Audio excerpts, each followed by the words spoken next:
नमस्कार। मैं प्रेम तन्मय जी के साथ में जिस गाड़ी में बैठा हूँ उसकी दिशा बेंगलोर है, पर ये होकर आई है बेंगलोर से मदुरई, रामेश्वरम, कन्याकुमारी। और हरीश जी हमारे साथ हैं, आगे की सीट पर विराजमान हमारे चालक हैं चेतन। इस यात्रा में मेरे लिए ये एक खंड है जो इस क्षेत्र के साथ जुड़े हुए तीर्थों तक मुझे लेकर गया है। यात्रा थोड़ी लंबी रही है। प्रेम जी के साथ आत्मीयता और एक भाव जो निश्चल रूप से आप संवाद कर सको किसी के साथ में, उसके अलावा जो एक श्रद्धा का तंतु है वो जैसे मेरे भीतर जनकृत है, मुझे ऐसा लगा उस तरह से वो भी अनुनादित है, उसी तरह से हरीश जी भी है। तो ये एक भगवत कृपा से ऐसा संयोग बैठ गया कि हम तीनों त्रिमूर्ति इस यात्रा पर निकले। अब जब ये यात्रा विराम ले रही है और थोड़ी देर बाद में मैं इन दोनों से विदा लूंगा, तो प्रेम जी ने सुझाया कि वो इस यात्रा के संबंध में मुझसे बात इस रूप में करें कि मुझे थोड़ा और चिंतन का अवसर मिले। तो इसका आभार व्यक्त करते हुए जो प्रश्न वो संकेत कर रहे थे वैसा मैंने स्पष्ट सोचा नहीं है, लेकिन देखें कहाँ पहुँचती है ये बातचीत। तो मैं अब स्वागत कर रहा हूँ इस बात का श्री गणेश करने के लिए प्रेम जी का। धन्यवाद अशोक जी, नमस्कार।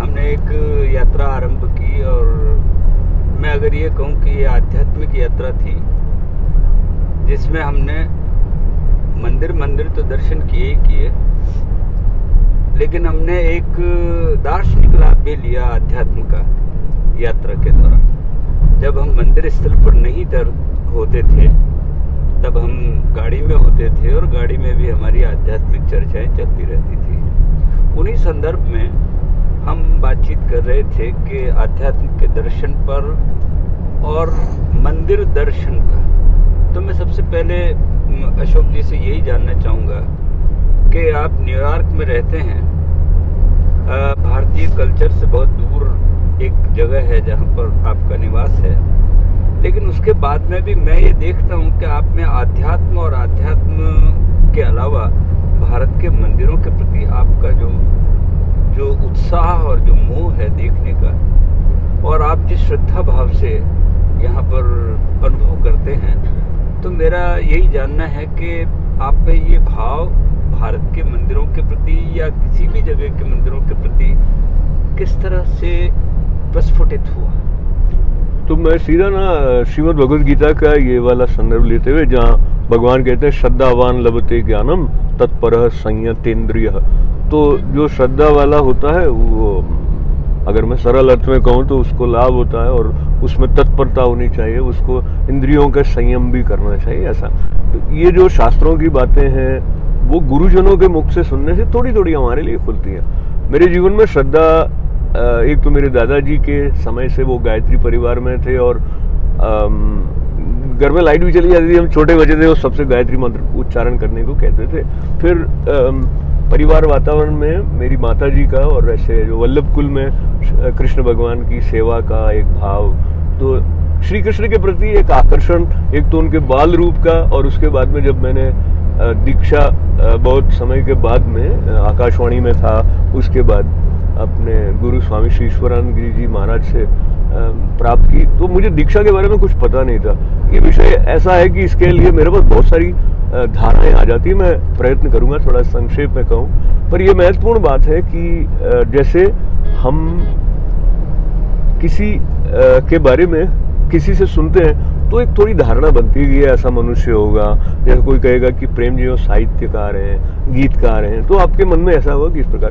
तो उस तरह से जिन्होंने सत्य की अनुभूति शास्त्र का आधार लेकर की होती है, वो इस अवस्था में, इस स्थिति में होते हैं कि वो औरों को भी उस ओर संकेत कर सकें। तो ऐसे ब्रह्मनिष्ठ गुरु का संग इस जीवन में मिलना एक बड़ा सौभाग्य है और उस दृष्टि से मैं बहुत सौभाग्यशाली हूँ। तो स्वामी जी के द्वारा मुझे एक तो वो भारत को पूरा तीर्थ मानते थे, मतलब वो सशरीर नहीं है इसलिए थे कहते हैं, बाकी गुरु तो नित्य रहता है। और थोड़ा अध्यात्म शब्द दो एक बार आपने भी प्रयोग किया है, तो मैं गुरु के बारे में ऐसा हम देखते हैं कि वो एक व्यक्ति रूप में होता है, लेकिन स्वामी जी भी इस बात को बार बार दोहराते थे और हमारा जो शास्त्रीय परंपरा से गुरु को समझने का एक दृष्टि हमें मिलती है, तो गुरु कोई व्यक्ति नहीं है। जब ईश्वर स्वयं को प्रकट करना चाहते हैं तो गुरु रूप में आ जाते हैं, ऐसा कुछ हम सुनते पढ़ते हैं। तो वो भी कहते हैं भाई गुरु जो है वो अंधकार को दूर करने वाला है।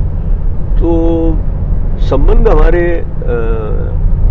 स्थान के साथ कैसा बने, हमारा भाव कैसा हो, ये साधना का पक्ष है। और तो मैं मोटा मोटी वहाँ पे जाता हूँ जो आपने कहा कि कैसे तीर्थों के प्रति आकर्षण है।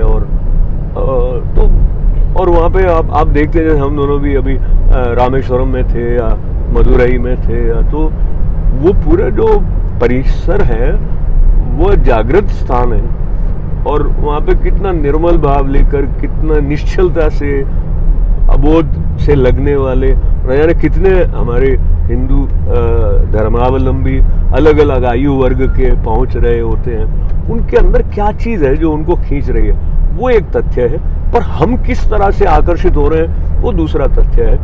तो मैं इस प्रश्न के संदर्भ को लेते हुए वहाँ पहुँचता हूँ जहाँ की आप कैसा महसूस कर रहे हैं उसका आधा हिस्सा आपके ऊपर भी निर्भर करता है। हमारा जो परंपरा है वो एक प्रकार से डायनेमिक है, जागृत है। तो आप अगर जागृत स्वयं नहीं होने के लिए प्रस्तुत होंगे तो वो जागृति नहीं आएगी। आप वहाँ पे सिर्फ एक किसी ऐसे सपाट दृष्टा की तरह आ जाएंगे जो कुतूहल से या जिज्ञासा से जाकर आता है।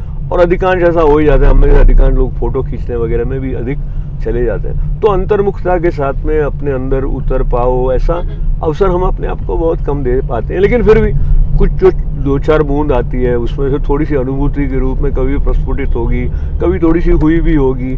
तो पर मुझे लगता है कि हम वहाँ जाकर कुछ अपने भीतर संकलित करते हैं। वो बड़ा आनंद जीवन का होने के साथ साथ जीवन का सार हमारे लिए खोलने का हेतु बनता है, बन सकता है। जीवन की इस अवस्था में जब हम 60 के पार जा रहे होते हैं, जब हम 6 दशक पार कर चुके हैं, तो ऐसा लगता है जो जीवन का सार है उसको छूने की जो संभावनाएं हैं उनको हम शक्ति रहते छू लें। तो ईश्वर की कृपा से ही सब कुछ हो पाता है। मुझे लगता है आपके जिज्ञासा के संदर्भ में इतना फिलहाल पर्याप्त। तो अशोक जी, तुलसीदास जी कह के गए जी, काम क्रोध मद मानन मोहा, लोभन क्षोभन रागन द्रोहा, जिनके कपट दंभ नहीं माया, तिनके हृदय बसे रघुराया। क्या बात है, क्या बात। जिनके हृदय में राम निवास करते हैं वो चेहरे आपको मंदिर स्थलों पर दिखाई दिए, ऐसा कुछ भाव मुझे आपकी बातों से लगा कि वो कितने निश्चल भाव से आते हैं। उनमें कोई क्रोध नहीं होता, वो बहुत देर तक लाइन में खड़े रहते हैं, वो बहुत देर तक बच्चों को गोद में लिए खड़े रहते हैं। जी जी। वो बहुत तकलीफ में होते हैं, इसके बावजूद उनको कष्ट का एहसास नहीं होता। तो ये जो श्रद्धा भाव है राम के प्रति, जैसे रामेश्वरम में हमने देखा शिव के प्रति, हमने और दूसरी जगहों पर जिनका भी, साथ ही मुझे लगता है कि गुरु बहुत महत्वपूर्ण होता है आध्यात्म के बीज बोने के लिए। जी। जैसे कि कहा गया है कि जाका गुरु भी अंधला तो चेला खरा निरंद, और अंधे नु अंधा ठेलिया दोनों कूप पड़ंत। सही बात। तो मुझे लगता है कि आपको जो गुरु मिले जी, उन्होंने आपको आध्यात्म के प्रति और ईश्वर शक्ति के प्रति या ईश्वर के उपस्थिति के प्रति आप में जो बीज बोए, वो बीज आपकी जो दादाजी ने जो बीज बोए वो बीज, आपकी दादी ने जो बीज बोए वो बीज, इतने बीज प्रफुल्लित और ये होकर के मैं सोचता हूँ कि आपका व्यक्तित्व बना जी। और मैंने आपको ये भी नोट किया कि जब आप ईश्वर की छवि के सामने होते हैं तो आपके चेहरे के भाव बदलते रहते हैं, आपके अंदर जो है बहुत ही आध्यात्म उभरने लगता है। तो मैं ये सोचता हूँ कि जो दर्शन है, हम ये कहते हैं कि हम वहाँ दर्शन के लिए गए थे जी, तो आप उस दर्शन में क्या दर्शन कर रहे होते हैं उसमें क्या पा रहे होते हैं उस मूर्ति में, जो कि एक पाषाण या इस तरीके की मूर्ति होती है, लेकिन उसमें आप बहुत स्फूर्ति महसूस करते हैं, आप उसमें बहुत जागृत अवस्था में आ जाते हैं, आपको बहुत शांति का अनुभव होता है, आप उसकी मूर्ति के अंदर प्रत्यक्ष प्राण अनुभव करते हैं। तो मेरा ये जानना है कि आप दर्शन में क्या दर्शन करते हैं?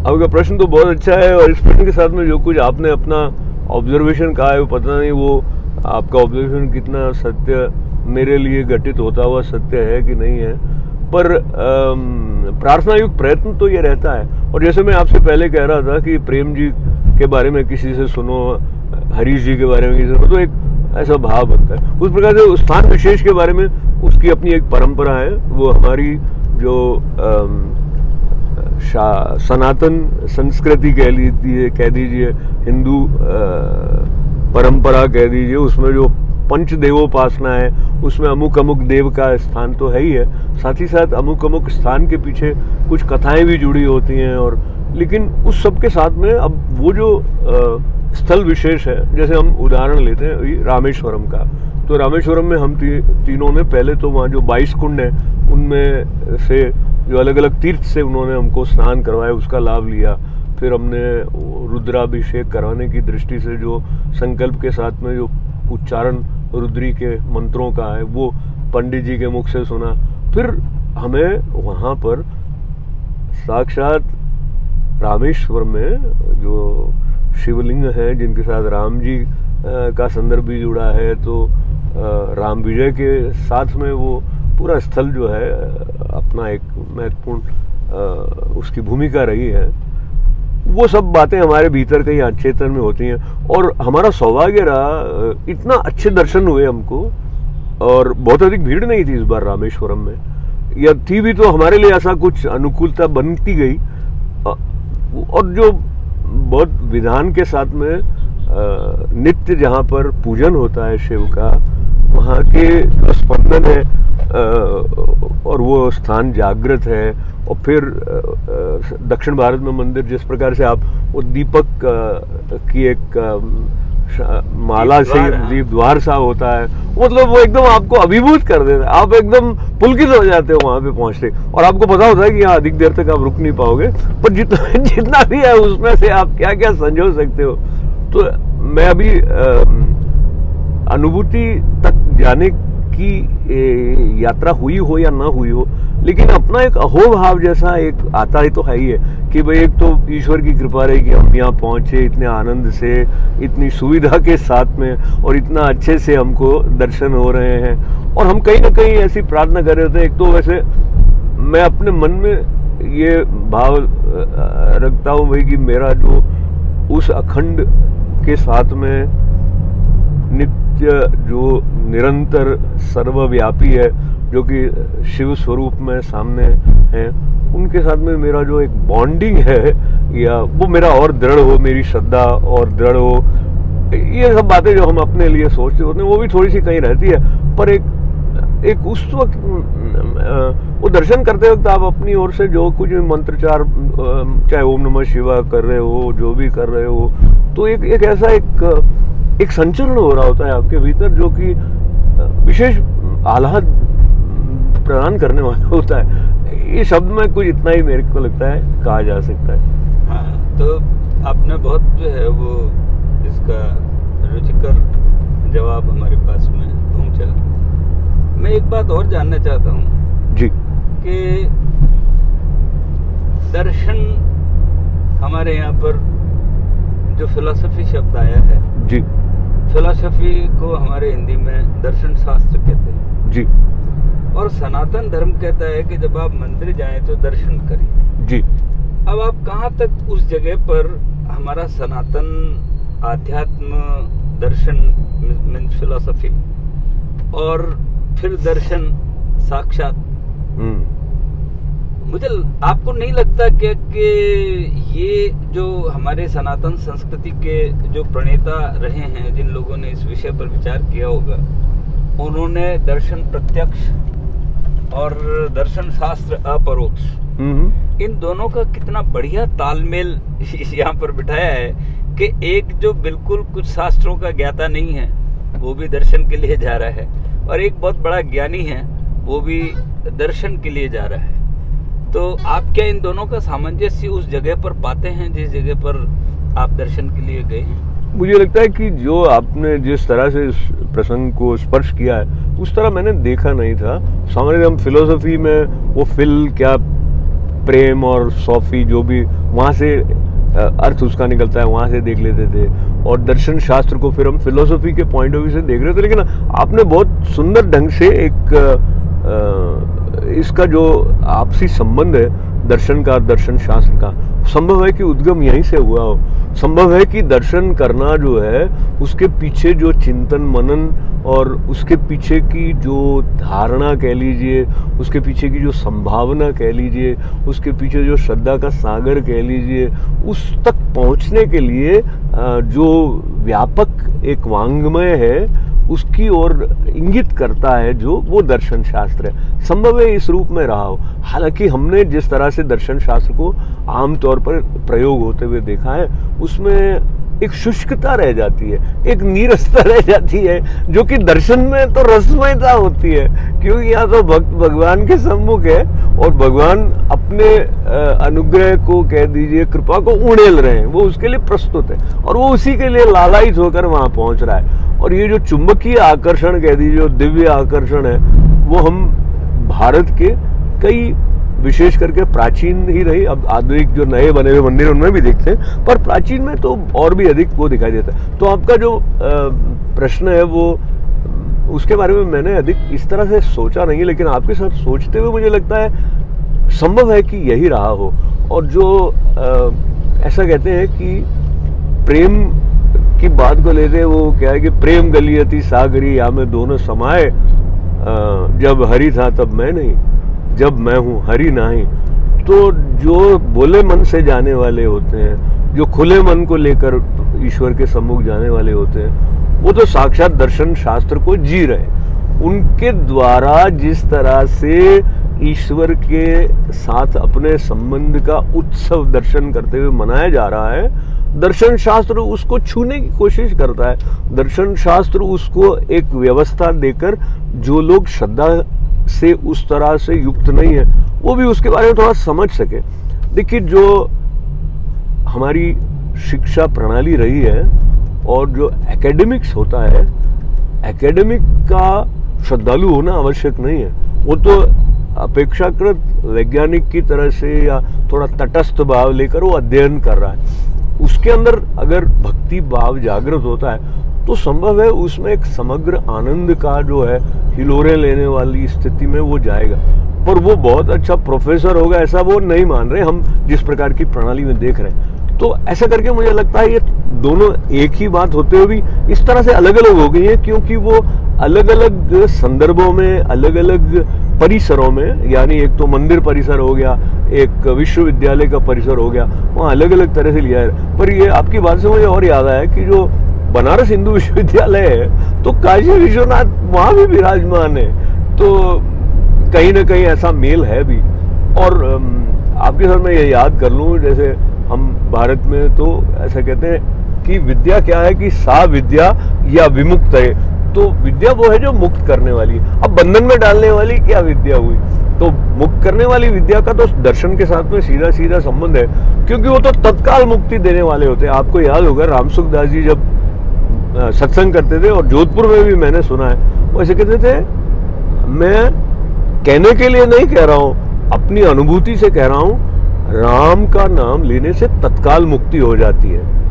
तो वो जिस अवस्था में थे वहां पर वो जैसे मुक्ति का अनुभव कर सकते थे, हम न भी कर पाते हो, पर ऐसे संतों के मुख से ये वचन सुनना हमारे लिए एक प्रकार से हमारी श्रद्धा को बढ़ाता है, आनंद को बढ़ाता है। जी, बहुत अच्छी बात मुझे आपकी ये लगी कि आपने सहज रूप से इस बात को यहाँ पर स्वीकार भी कर लिया कि दर्शन और दर्शन शास्त्र में जो विश्वविद्यालय का दर्शन शास्त्र है वो, और हमारे मंदिरों में जो दर्शन के साथ में जो शास्त्र है वो, उनमें बहुत अंतर है।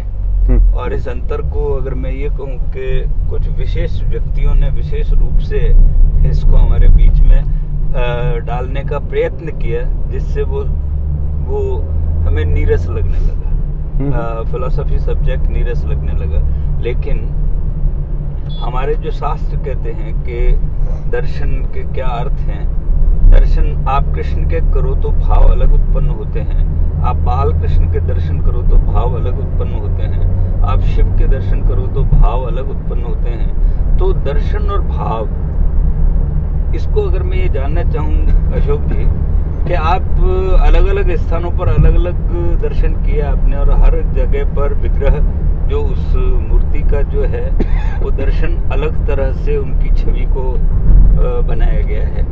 हम कन्याकुमारी भी गए, हमने कन्याकुमारी जाते ही जैसे हमारे अंदर विवेकानंद जी का जो भाव पैदा होता है, कन्याकुमारी में उनकी जो साधना का भाव पैदा होता है। हम जब उस मेडिटेशन कक्ष में गए तो उस जगह पर अगर विवेकानंद जी स्वयं ने मेडिटेशन किया हो, उस स्थान पर बैठ करके आप अगर मेडिटेशन में बैठे, मैंने ये अनुभव किया कि मैं और मेरे साथी हम सभी उस मेडिटेशन कक्ष से निकल आए थे, लेकिन आपका लगभग 1 घंटे का मेडिटेशन वहाँ पर रहा और आप बिल्कुल जो है खो गए थे। तो मैं ये सोच रहा हूँ कि क्या उस स्थान का प्रभाव आप महसूस करते हैं और उस दर्शन का प्रभाव आप महसूस करते हैं जिस जगह पर आप होते हैं, उस व्यक्ति का, उस व्यक्तित्व का, उस प्रभु का जिनका आप दर्शन कर रहे होते हैं, वो भाव आप में कुछ अलग भाव पैदा करते हैं?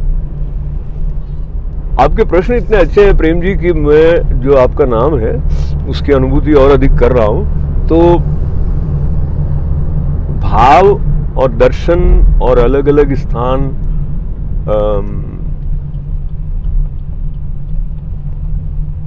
यहां से शुरू करते हैं बात को कि हरि व्यापक सर्वत्र समाना और प्रेम ते प्रकट हो ही मैं जाना।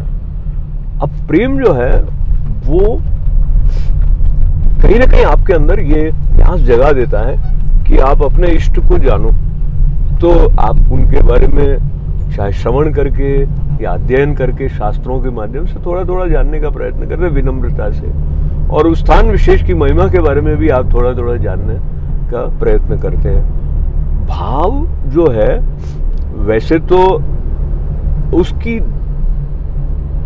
जो धारा है वो थोड़ी अलग स्वरूप लिए हुए होगी, पर मैं ऐसा मानता हूं कि, और मैं थोड़ा स्वामी विवेकानंद को सुन के अपने गुरु से भी, और जो अद्वैत के बारे में थोड़ा बहुत जो हम जानते हैं, तो हम ऐसा मानते हैं कि सब एक ही है और जो कुछ बोल रहा हूं मैं उसके पीछे भी वही चेतना है जो सर्वव्यापी है।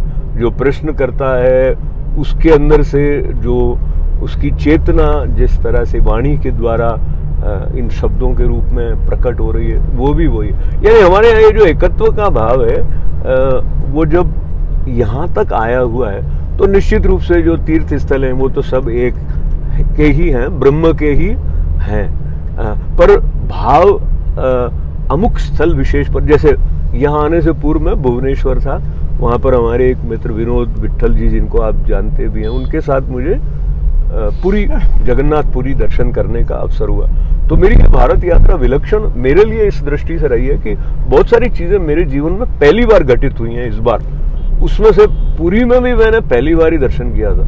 अब होता यह है कि भीड़ बहुत होती है वहाँ पे, अब भक्त कह दें लेकिन भीड़ कहना ही हो जाता है, क्योंकि आप वहाँ पे धक्का मुक्की में पहुँचते हो, आप देख रहे हो कि छोटे बच्चे रो रहे हैं, वो असुविधा में इत्यादि। लेकिन उस सब के बाद में जब आप उस गलियारे तक पहुँचते हो जहाँ से आप भगवान के दर्शन कर रहे होते हो, और पुरी के बारे में तो वो भी एक है मान्यता कह दीजिए, सत्य कह दीजिए कि वहाँ साक्षात श्री कृष्ण का जो धड़कता हुआ हृदय है वो वहाँ के विग्रह में विद्यमान है। अब ये सारी जो बातें आपने सुनी होती हैं या तो उनका कुछ तो आपके अंदर जागृत होता है, वहाँ पे हिलोर आती थोड़ी सी, और दर्शन करने की स्थिति तक आप आए, उसको लेकर भी हमें रोमांच सा होता है या आनंद सा आता है। मैं आपके प्रश्न को पुनः अपने लिए दोहरा रहा हूँ आपने जो पूछा भाव में और दर्शन में और अलग अलग स्थानों पर भाव में अंतर, तो देखिए जिसके लिए सब कुछ एक ही है, तो वो भाव कहीं ना कहीं शुद्धि, और शुद्धि के साथ साथ थोड़ा सा सत्य के बोध का है, वो हर स्थान पर कहीं ना कहीं जाके एक हो जाता है। हाँ, वो अलग अलग तरह से पर्यवसित कह दीजिए, विकसित होता है आपके भीतर, पर है तो वही। और वही भाव है जिसको लेकर ओंकार के सम्मुख आप विवेकानंद रॉक मेमोरियल में जब जाकर बैठते हैं, तो चाहे समय कुछ देर लगा हो, अधिक देर लगा हो, मूल ये होता है कि हम ऐसा प्रयत्न कर रहे होते हैं कि मौन तक जाना होता है। अब मौन तक जाने की बात जो मैं कह रहा हूँ, मैं थोड़ा सा समय ले लूँगा आपसे, क्योंकि हम इतने अधिक सोचने के आदी हो गए हैं कि विचारों की श्रृंखला जो है वो हमारी दौड़ती रहती है। और जब विचारों की श्रृंखला दौड़ती रहती है तो हम अपने साथ नहीं होते, हम एक अमुक विचार के साथ होते हैं। और विवेकानंद जी इस बारे में बहुत स्पष्ट थे कि you are not the mind, you are not the thought. फिर और भी बातें थी, you are not the body वगैरह। पर अधिकतर ऐसा हो जाता है कि हम एक विचार के साथ इतने गुत्थम गुत्था हो जाते हैं, चाहे वो अच्छा है या बुरा है, तो फिर उससे अलावा हमारा जो स्वरूप है उसके बारे में चिंतन नहीं होता है, या उसके बारे में हमारी अवेयरनेस रह नहीं जाती है। तो अध्यात्म क्या करता है, आपको सीमित से असीमित तक ले जाता है। उसके लिए वो आपको मौन रहने की सीख जो है वो भी देता है। तो जब आप ध्यान करते हो तो थोड़ा थोड़ा प्रयत्न कर रहे होते हो कि सब कुछ, और अभी तो बहुत सारी विधियां रहती हैं, मैं भी किसी का आश्रय लेकर, पर विवेकानंद जी का विराट व्यक्तित्व था, वो भारत के बारे में चिंतन कर रहे थे। मैं तो अपने बारे में चिंतन कर रहा था कि मेरे जीवन में क्या, और आगे मेरे को क्या दिशा लेके जो कुछ है उसको सार्थक रूप से, जो शेष मेरी सांसों के साथ की शक्ति है उसको विनियुक्त करना चाहिए। तो मैं उसकी दिशा निर्देश का भी कहीं ना कहीं मेरे भीतर ऐसा थोड़ा चिंतन चल रहा था। तो कोई ऐसा चमत्कारिक जैसा तो नहीं कहूँगा मैं, पर आपके प्रश्न में काफ़ी सारी रेंज थी, तो इसलिए मैं जितना अपनी पात्रता से थोड़ा बहुत संभव है मैं उसका कुछ न्याय कर पाया हूँ। नहीं, अशोक जी, आप बिल्कुल उसी जगह तक पहुँचे जहाँ तक मेरा प्रश्न पहुँचा था, और आपके उत्तर जो है वो बहुत ही सारगर्भित होते हैं। तो हम लोग वार्ता के निष्कर्ष की तरफ बढ़ने का प्रयत्न करते हैं जी। और मेरा एक आखिरी प्रश्न आपसे ये रहेगा कि द्वैत और अद्वैत बात पर बहुत थोड़े में संक्षिप्त में, अगर आप दर्शन कर रहे हैं तो क्या है, और आप चिंतन कर रहे हैं तो क्या है? दर्शन कर रहे हैं तो क्या है? हाँ, मतलब द्वैतवाद और अद्वैतवाद जो है, एक में प्रत्यक्ष है और एक में अप्रत्यक्ष है। तो जो प्रत्यक्ष और अप्रत्यक्ष में क्या भेदभाव है? जैसे शंकराचार्य एक जगह पर ये कहते हैं कि आप कल्पना में सारा पूजा कर सकते हैं, आपको कोई जो है वो मूर्ति की भी आवश्यकता नहीं है। जैसे वो कहते हैं रत्ने कल्पित मानसम जले स्नानम च दिव्यांबरम, वो सारी मानस पूजा कर लेते हैं जी। दूसरी तरफ शंकराचार्य इतने बड़े बड़े मंदिर स्थापित किए गए हैं जहाँ जाकर के दर्शन करने की आवश्यकता को भी वो बल देते हैं। तो उनकी दृष्टि में वो मतलब प्रत्यक्ष दर्शन करने ज्यादा प्रमुख है, या आप जो है वो जो काल्पनिक चित्र बना करके जो दर्शन कर रहे हैं वो महत्वपूर्ण हो जाता है? देखिए, आपका जो प्रश्न है उसको लेकर मैं चलता हूँ कि जो भारतीय संस्कृति की और भारतीय दर्शन की विशेषता है, वो विविधता जो मनुष्य में है उसका सम्मान करते हुए उसको स्वीकार करता है। तो आपने कहा कि प्रमुखता या प्रधानता, तो उसमें प्रायोरिटी वाइज होता है कि ये बेटर है कि वो बेटर है, ऐसा है ही नहीं। मतलब मेरी समझ से ऐसा नहीं है। वो इस तरह से है कि आपके लिए ये पथ अधिक उपयुक्त हो सकता है, अमुक के लिए वो पथ अधिक उपयुक्त हो सकता है। विवेकानंद जी कहते हैं कि there could be infinite ways to reach the infinite, तो अनंत मार्ग हो सकते हैं। इसलिए कोई एक श्रेष्ठ है ऐसा हम हमारे आचार्य नहीं कहते हैं। और अद्वैत और द्वैत का जो भेद है ना, उसके बारे में हम अधिक चिंतन तब करते हैं जब हम थोड़ा दूर होते हैं भगवान से। जो भक्ति है वो भी अद्वैत तक ले जाती है, यानी कहीं ना कहीं भक्त भगवान को अपने भीतर ही अनुभव करेगा ना, क्योंकि जो व्यवहार करना है वो तो देह को लेकर ही करना है। वो जो कुछ भी है इंद्रियों के साथ जुड़ा हुआ जगत है उसका प्रयोग करते हुए करना है। तो उसमें हम कोई एब्सर्ड टाइप के जीव नहीं हो जाए, उसका भी उनको ध्यान था। तो अभी आपको ये रोचक लगेगा, मैं इस संदर्भ पर वापस आऊंगा। थोड़ा सा मैं आपको लेके खजुराहो की तरफ जा रहा हूँ, फिर इधर जो कुछ कोणार्क के आसपास की मूर्तियां भी मैंने देखी। तो क्या था कि मंदिरों के बाहर बड़े जो प्रणय संबंधी मुद्राएं, काम वासना के साथ जुड़े हुए जो भित्ति चित्रों के माध्यम से भी थे। तो हमारे यहाँ प्रत्येक जो स्वरूप है जीवन का उत्सव मनाने का, उसमें पावनता की दृष्टि रखते हुए उसको अपनाएं। मुझे लगता है कहीं ना कहीं ये भाव रहा होगा जो बाद में हमारे साथ छूटता गया है। हमने बहुत विभाजन रेखाएं बना दी, तो शायद वो भी कहीं ना कहीं हमारे लिए कुंठाओं को जन्म देने का एक कारण रह गया होगा। पर मैं पुनः इस तरफ आ रहा हूँ कि द्वैत और अद्वैत में आप सचमुच देखेंगे तो अद्वैत की अनुभूति द्वैत के बिना नहीं होगी, लेकिन जो द्वैत है वो सिर्फ द्वैत तक रह जाएगा, तो उसकी रसमयता नहीं रह पाएगी। आप हमेशा अपने को उससे अलग मान के रहोगे। तो मुझे पता है मैं समझा नहीं पा रहा हूँ, लेकिन मैं कोशिश कर रहा हूँ। मैं ये देखता हूँ मतलब अपनी दृष्टि से कि जब तक चलिए, ये शायद शंकराचार्य जी ने कहा है आपने कि उपासका नाम कार्य सिद्ध्यर्थम ब्रह्म रूपेण कल्प्यताम। तो ब्रह्म के रूप की कल्पना जो है वो उपासक के कार्य को सिद्ध करने की दृष्टि से हुई है। तो अब शिव जी भी ब्रह्म है, देवी माँ भी ब्रह्म है, राम जी भी ब्रह्म है। अब लेकिन ये अलग अलग स्वरूपों में है। और सरस्वती माता की उपासना करेंगे, ज्ञान की देवी हैं, ऐसे लक्ष्मी माता आपकी जो कुल देवी या जो आपके इष्ट हैं, जो भी हैं, वो सब मूलतः एक ही हैं। यानी वहाँ भी हमने विविधता का जो एक कल्पना है, कह दीजिए अगर, उसको मान्यता दी है प्रामाणिक रूप से, शास्त्रीय रूप से ऋषियों ने भी मान्यता दी है। तो हम जाते हैं तो भाव तो एक का ही हमें अपने भीतर उसकी अनुभूति करने का एक बिल्कुल अशोक जी, मैं आपकी बात का तथ्य ये समझा जी कि शंकराचार्य जब ये कहते हैं कि अहम ब्रह्मास्मि, मतलब मैं ब्रह्म हूँ। शंकराचार्य नहीं कह रहे, वेद का वाक्य, वेद का वाक्य है जी। और वेद को आगे बढ़ाते हैं वो भी यही कहते हैं कि ईश्वर आपके अंदर निवास करते हैं। ठीक बात। तो हम ब्रह्मास्मि का अर्थ ईश्वर आपके अंदर भी है, मैं ब्रह्म का अंश हूँ। हाँ। दूसरी तरफ एक बात ये कहते हैं कि तू नर है मैं नारायण हूँ। नहीं, मैं नर हूँ तू नारायण है, तुझ में मुझ में है भेद यही।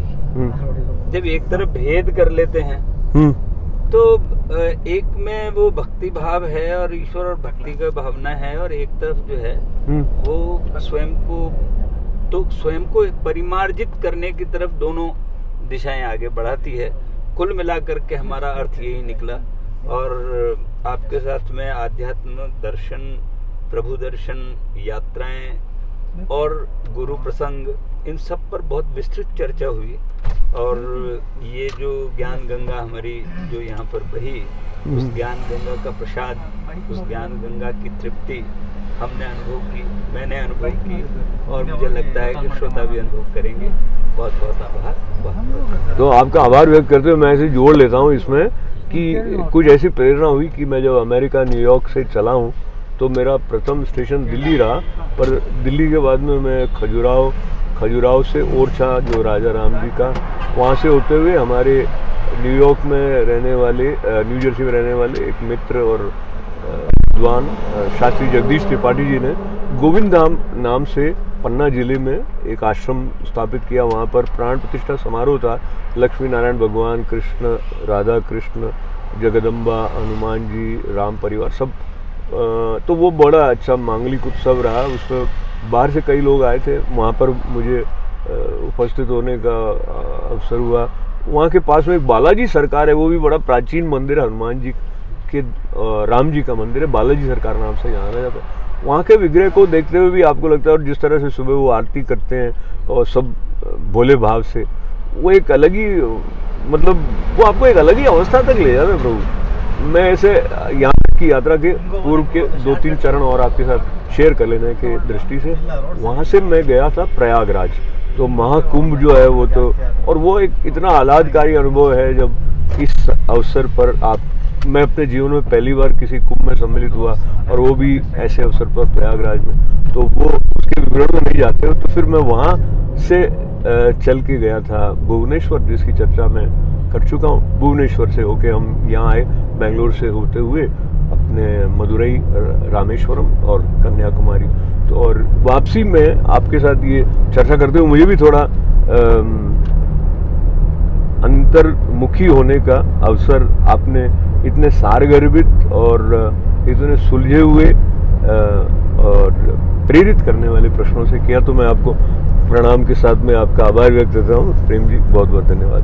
हम आपके आगे की शुभ यात्रा के लिए प्रार्थना करते हैं, क्योंकि अब आप गुजरात में जाने वाले हैं, सोमनाथ और बेट द्वारिका और महाराष्ट्र अष्टविनायक और ये सब। आप एक बड़े भ्रमण पर निकले हैं, और मैं तो ये कहूँ तीर्थयात्री की तरह निकले हैं। सारे तीर्थ स्थानों को आप देख रहे हैं, उनके दर्शन कर रहे हैं, उनको अनुभव कर रहे हैं। साथ ही साथ आध्यात्म की पुस्तकों की किताबों में भी मैं आपको स्टॉल्स में घुसते हुए देखता हूँ, बहुत सारी किताबों को पलटते हुए देखता हूँ। मैं बहुत सारे विग्रह जो मूर्तियाँ बेच रहे होते हैं उनके पास भी आपको जाते हुए देखता हूँ। आप में जो दया और जो भाव आपके अंदर मनुष्यता लेकर के आता है, उस भाव को मैं आप में पढ़ता हूँ। जब आप कहीं पर कुछ, आपके मन में ये होता है कि मैं किसी के लिए बहुत अच्छा कर पाऊँ और बहुत अच्छा उसके लिए मददगार साबित हूँ, ये सारे मनुष्य को